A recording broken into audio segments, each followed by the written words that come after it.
Hello and welcome to the TechHub.training Visualizing Volume Challenge Solution video.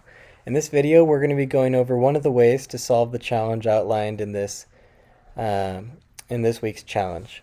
So remember, as always, there are lots of ways to go about solving these challenges, and what I've done is just one way. Make sure that you take what you did and put it in the comments below this challenge so that others can review and learn from what you did. So let's move over to Tableau and get looking at what I did. So here's an example. I have here little bubbles that represent all of the different stocks that were traded during the year 2016, and I have their volume showing us what size each of the bubbles is going to be. I then have the biggest ones with their labels on them, and the smallest ones don't matter quite as much, so we don't have the labels on those. And then I have a color code so that the top ones kind of have the green color, and as we go down throughout size, it turns more orange. So let's go ahead and I'll just open up a new worksheet and we'll make it again from scratch really quickly. First, let's look at our data source. We've brought in the file and we can see the data in here. We can look at all the different names and kind of get an idea of what kind of data we're looking at. Let's open this and let's rename it. We're going to say something along the lines of top companies by volume 2016, and since I already have one, we're just going to put a 2. So let's bring in the volume and we'll have that be our size. We're going to have this be circles.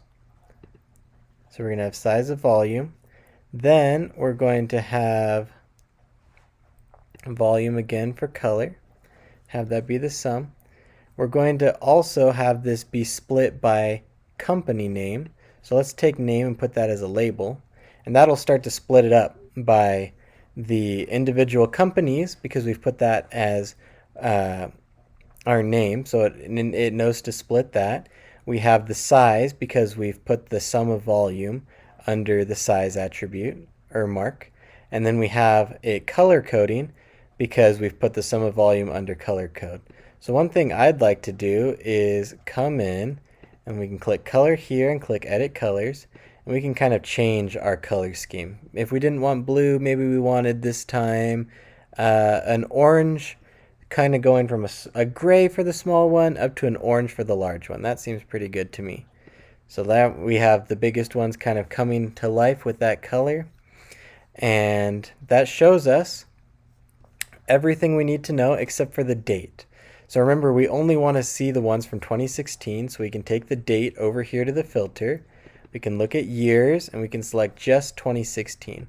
So let's apply that and hit OK. Now we see a little bit of a different picture, but it is pretty similar, and this is just showing us the year 2016. So now we can take this chart that we've made and show our manager, and they'll for sure be impressed with the amount of work that we've done in just one day. So thanks for tuning in, and good luck solving this challenge on your own and the ones that are coming in future weeks. Bye.